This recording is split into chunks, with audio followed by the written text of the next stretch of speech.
Hello, unscripted ones. How are you? How are you doing today? I hope terrific. Okay, so a few of you asked me to talk about RTO, Return to Office. As you know, I started a job 3 years ago, negotiated to be remote, and I have a new director who changed their mind.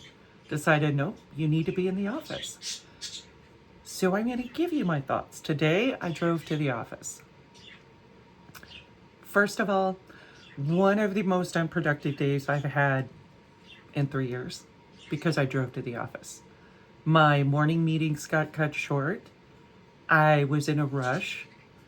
I left half the things around my house undone, which, if you're like me, you're a little unsettled about that. There were things I needed to focus on today that I couldn't.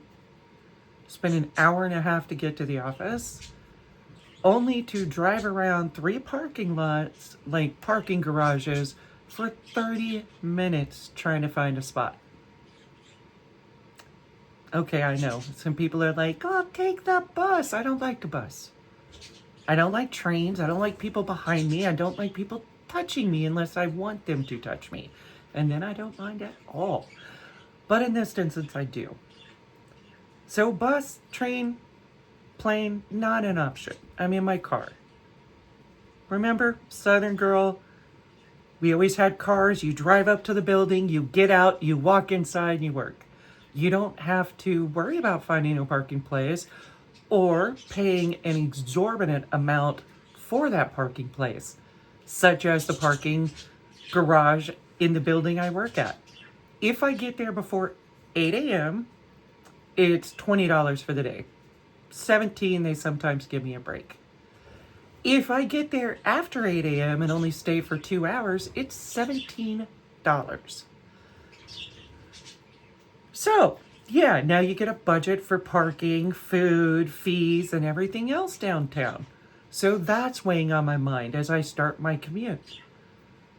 As I'm running around the garages trying to find a parking space to get into the office to get to a meeting, more stress.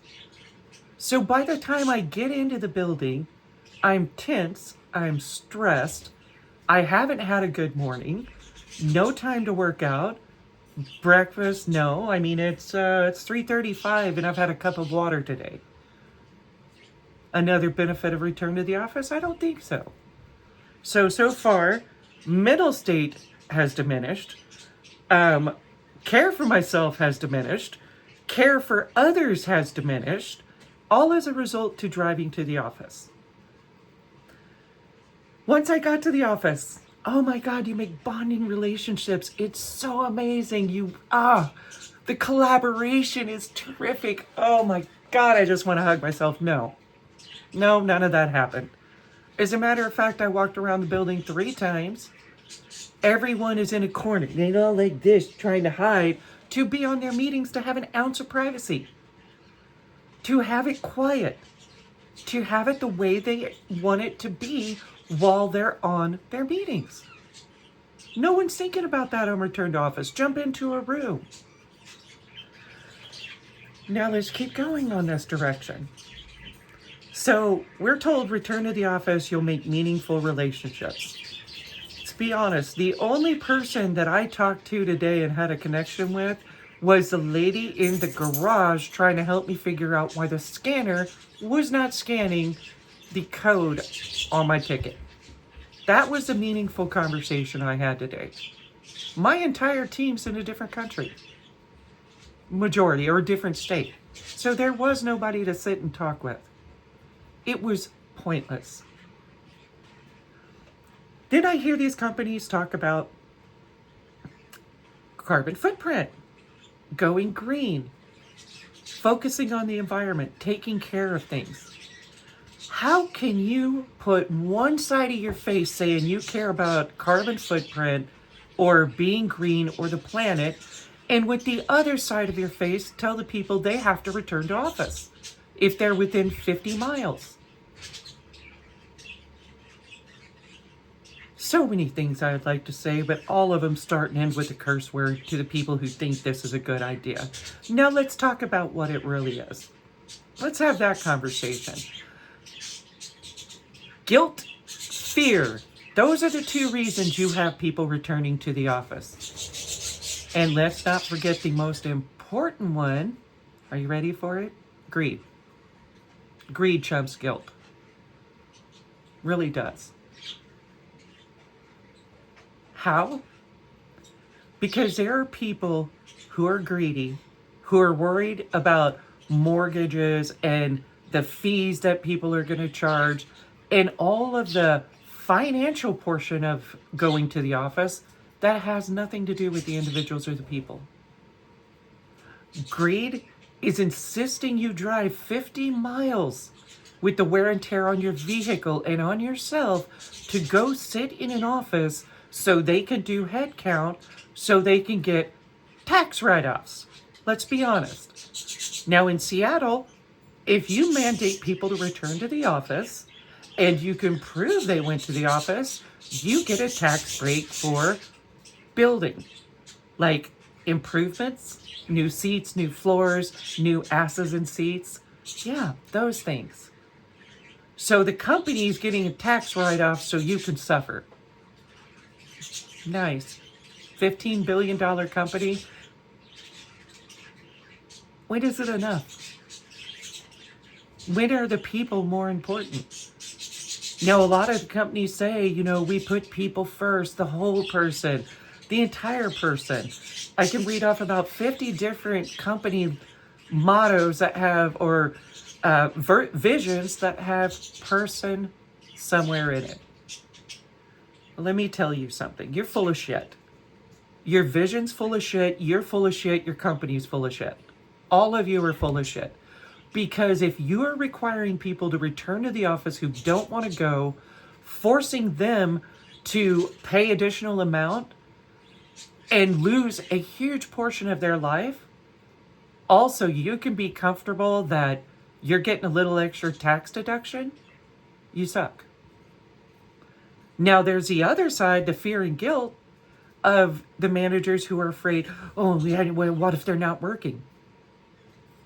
What if they're not? When a person's not working or a person's just phoning it in, it shows up. So why would you want to punish every person who works for you when some of them are doing a great job because you have fear that someone might not be? Someone might be working 2 jobs. Somebody might be taking a nap instead of a meeting. Guess what? If they're taking a nap instead of the meeting, they need a nap. And that's part of the person. Work isn't about asses in the seat from 9 to 5 so you can walk around going, look, people. No, you fucking apes. It has been proven that the jobs were being done, and most of the time more successfully, when people were remote during the pandemic. And everybody says, but there wasn't the in-person connection. Typically, there isn't the in-person connection. There really isn't. You're not hugging your coworker and going, my God, my day's better because you're here. That's not how it is. And everybody's like, well, what about the drive-bys? We can just walk over and talk to somebody. Great. So kill somebody's entire productivity because you need to walk over in a drive-by and ask a question that can't wait a second. If the question is so important, be proactive and ask it a week ago. Don't wait till the last minute. Fear somebody's doing a second job? If they're doing a second job, they need to. Leave them the fuck alone. Yeah, you heard me. I said leave them the fuck alone. If a person is doing a second job, they're in a position where they think that's their only way. Not everyone's doing that, though. As companies, you are punishing all of your employees, not just the one potential that might be doing something wrong. You treating them like children aren't going to make them want to be there, aren't going to want to work harder. And I'm sorry, a ping pong tournament? Yeah, put me in traffic for an hour and a half, hungry and thirsty, to arrive to an office so you can put a wood paddle in my hand and ask me to go work with my coworkers. I really can't think of anything more stupid at the moment. But give me a minute. I might come up with something. And pizza. No one cares.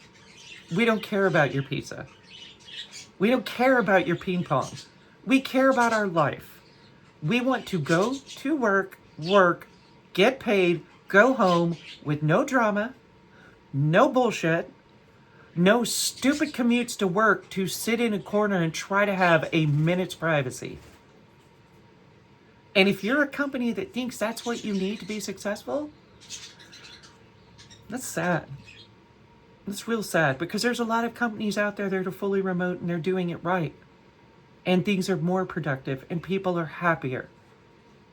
Treating people how they need to be treated at that given time isn't a weakness, it's a strength for companies. Forcing someone back into the office to sit in a seat so you can feel like everything's okay means you shouldn't be a leader. Or in this case, a manager. You should be there. Because if you can't build a team of people who trust you and you trust them, you have no business calling yourself a leader. Now let's talk about once I left work. 2 hours stuck in traffic. Stuck in gridlock traffic. Not moving. Did I feel glad about the connection I made today? No.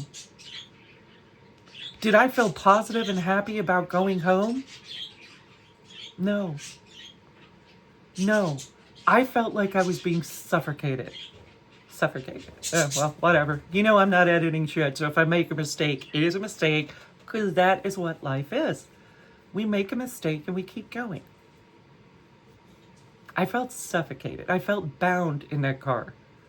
Like I was tied tight, my legs and my hands, and I could not do anything and I could not move. That's the sensation of being stuck in traffic for some people. But God forbid, let's just sidestep that and get an ass in the seat at work, right? No. 2 hours of that. Different roads, different paths, trying to find my way home after an unproductive day at work because somebody decided you got to be in the office. That's the only way we can do work. My guess is that same person who decided that's the ones who walk around and talk all day and don't actually do work. So I arrive home. Am I a better version of myself because I went to the office? No. No, I wasn't. I was short because I was stressed, I was tired, I was irritated about traffic, frustrated, looking around at all of the things I could have done on my lunch hour today that didn't get done. So then I get the stress of, how do I get it all done? That means the weekend is spent working from sun up to sundown, and then you go back to work. Let's go for the commute. Let's have another hour and a half in traffic to go to an office to sit in a corner, to be by yourself and try to hear the people on the phone without the interference of the noise around you. Without the interference of the people who like playing ping pong. Without the laughter and the hollering and everybody like, oh my God. No, no one cares. We want to be at home. We want to do our job. And we want to sign off and be productive in our lives. We don't want to sit in traffic for 2 to 3 to 4 hours a day. So a company can say, we've done the RTO and it's 100% compliance.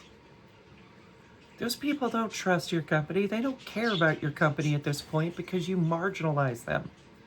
You treat them like a resource and nothing more. You click a chart and you see numbers and you assume that it's a good idea without ever speaking to a single person. Without ever asking somebody, hey, you've pushed back on return to office. Let me understand the impact for you. No, you don't care. In some locations, you're building more floors, more space, more places. Yeah, well, guess what? There's no parking places. So let's build it and they will come. Yeah, let's build it. They will come. They'll park 5 miles away and take an Uber in so they can get to the office. Put yourself in other people's position before you make up stupid ass rules that impact people's lives, and then scratch your head. This is my favorite. Hold on one second. Little bit of a cold, so ignore me. This is my favorite. Our morale is low. We did a pulse survey, a survey to see how everyone was feeling in the company. And the results were off. People are unhappy. People aren't satisfied. People think our leadership is full of shit and not able to communicate. That's what we think. Sticking us in a vehicle or a bus or a train or a bicycle or a moped or a kite or whatever other way you get to work, that doesn't improve morale. Asking us to participate in a ping pong tournament, that does not improve morale. What improves morale is understanding that you have adults, qualified adults who have been in the industry for some time, who want to live and work in a manner that fits their lifestyle. That is not too much to ask. Now let's talk about another impact of return to office. This one's my favorite. Less work. Yeah, you heard me. Less work. Managers, hello? You in there? You thinking about stuff? No, you're not. Because the majority of people who work from home actually work more. Did you know that? Clearly not. Yes, they work more. So before, I would have got up, got on my computer, ran through some things, worked out, got a snack, and then been back at my desk working before 8 a.m. You don't get that anymore. And then some days I work till 6 or 7 if I need to get something done. You don't get that anymore either. The focus and the heads down, where I'm able to generate an MBR in an hour, you don't get that either. Why? Because the things I like to work with are no longer around me. Now you can mandate a pod at work where we all have to sit together and assign seats and you can leave your laptop. Isn't this great? No, it's not great. It's not great at all. One, sometimes people like signing on later in the evening to knock something out. So they'll end up carrying their laptop anyway. Or there's the desk pirates that go around stealing shit. It happens. Don't pretend it doesn't. Oh, so we're going to give you a little locker and you can lock all of your stuff up. I'm not in the military anymore. I'm in corporate America. I don't need a locker. The military gave me a locker with the lock. They had me lock all my shit up. You're corporate America. I don't need a lock. I don't need an assigned seat. I really don't. I need a place where I can go if I have to, where I have no one behind me. But I shouldn't have to. Leadership and management's lack of trust, lack of empathy, greed, fear, and a little guilt. Well, what if I'm not getting everything I need out of them? What if you're not? What if they need a couple of hours to themselves because they're sick of dealing with you? Thought about that? No, you haven't. Not at all. Or you just don't care. Treating people like crap, marginalizing them, and insisting they do something that negatively impacts their life does not make you a better leader, better management, or a better company. It makes you a revolving door. Top talent will leave. Maybe not today, maybe not tomorrow, but they will leave. Why? Because you broke their trust. You broke their loyalty. They finally see you don't give a crap about them. You give a crap about your spreadsheets. And that's pretty sad. So what do I think about RTO? I think that if you're a person that prefers working from home, that it limits and destroys your life. Because you can't live up to your full potential. You don't have those extra, let's say I go in 4 days a week. We're talking 8 to 10 hours on the road. 8 to 10 hours of my life. Now, if you add in lunch breaks where I can't do anything because I'm stuck in a fucking office. Oh, and I'm on a budget now because I'm paying so much in parking, I can't buy food out. What has it succeeded? Nothing. I'm less productive, less happy, less money, only to go into a room to do a job that I could effectively do here and do more of it. In the South, they used to say, you cut your nose off to spite your face. Well, now I get it. So if you're one of those people doing it on behalf of everyone that you forced to return to the office, I'm going to tell you what they really think. You're a fucking asshole. You suck. And you're dumb. Because you would rather run people out of your company who would work their ass off for you than treat them with a little trust and a little respect. Well, yeah, as you can tell, not a fan of return to office. Today sucked. Got home, not my finest self with my son because of all the tension, all the emotion, all the stress, and all the time spent sitting in a vehicle like this, stuck in traffic driving because somebody's too freaking insecure to let people work remotely when that's the way they prefer. So yeah, if you're stuck working remote right now, man, try to stick it out. I'm sorry. You don't deserve it. And if you're working for somebody who insists that you do and is a micromanaging peckerhead, find a better place. I know it's scary. I know it's tough. And all you hear is doom and gloom about the news on how hard the market is. Man, believe in yourself and just do it because you're worth it. You don't deserve this crap. None of us do. Take care of yourself. Focus on yourself first.